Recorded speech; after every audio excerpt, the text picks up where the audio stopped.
बिस्मिल्लाहिर्रहमानिर्रहीम। मोहतरम नाज़रीन, अस्सलाम वालेकुम।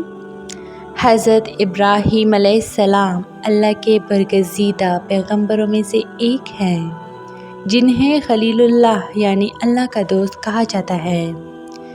आपकी ज़िंदगी कुर्बानी, अताअत, तवक्कुल और सब्र इस्तिकामत का अजीम नमूना है। कुरान मजीद और अहादीस में हज़रत इब्राहीम अलैहिस्सलाम के वाक़यात से हमें बेशबहा असबाक हासिल होते हैं, जो आज के दौर में भी हमारी रहनुमाई करते हैं। सबक नंबर 1, हज़रत इब्राहीम अलैहिस्सलाम की ज़िंदगी का पहला और सबसे बड़ा दर्स तौहीद का है।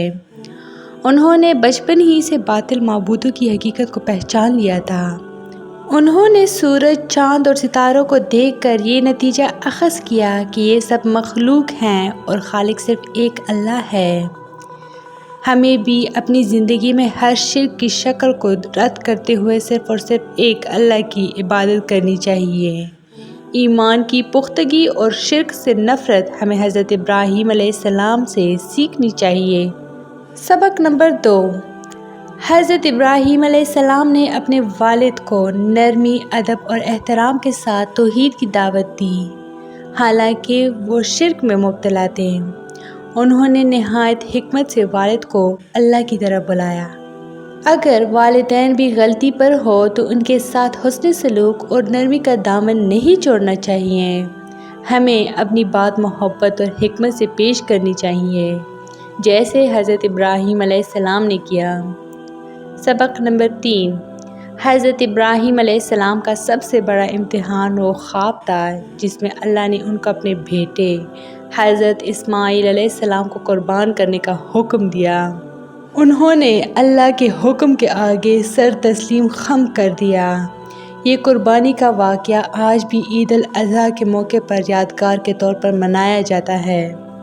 हमें अपनी ख्वाहिशात, माल, वक्त और हर अजीज़ शे को अल्लाह के हुक्म पर कुर्बान करने का जज्बा पैदा करना चाहिए। असल कामयाबी अल्लाह की रज़ा में है।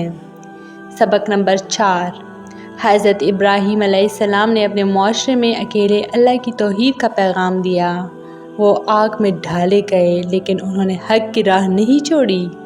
अल्लाह ताला ने आग को उन पर ठंडा और सलामती वाला बना दिया। सच बोलने और हक़ पर कायम रहने के लिए कुर्बानियाँ देनी पड़ती हैं, मगर अल्लाह अपने बंदों को कभी तन्हा नहीं छोड़ता। दीन के रास्ते पर इस्तिकामत रखने वाला कामयाब होता है। सबक नंबर 5, हज़रत इब्राहीम अलैहिस्सलाम की पूरी ज़िंदगी अल्लाह पर तवक्कुल की आला मिसाल है। जब उन्होंने हज़रत हाजरा और हज़रत इस्माईल अलैहिस्सलाम को बेआब वादी में छोड़ा तो उनका मुकम्मल भरोसा अल्लाह पर था। अल्लाह ने वहाँ ज़मज़म का चश्मा जारी किया और उस मकाम को दुनिया का मरकज़ी इबादत बना दिया। हमें हर हाल पर अल्लाह पर भरोसा रखना चाहिए, चाहे हालात कैसी भी हो। अल्लाह पर तवक्कुल करने वाले को कभी मायूसी का सामना नहीं होता। हज़रत इब्राहीम अलैहिस्सलाम की ज़िंदगी रहती दुनिया तक के लिए रोशनी का मीनार है। उनकी ज़िंदगी से हमें ईमान, कुर्बानी, तवक्कुल, सब्र और दावत दीन जैसे अजीम और साफ सीखने को मिलते हैं। अगर हम इन असबाब को अपनी ज़िंदगियों में नाफिज करें तो दुनिया और आखिरत में कामयाब हो सकते हैं। तो ये थी मेरी आज की वीडियो। उम्मीद करती हूँ कि आप लोग को बहुत अच्छी लगी होगी। मज़ीद इस तरह के इस्लामी वीडियोस के लिए मेरे चैनल को लाइक, शेयर और सब्सक्राइब ज़रूर करें। Stay tuned for more. Thanks for watching.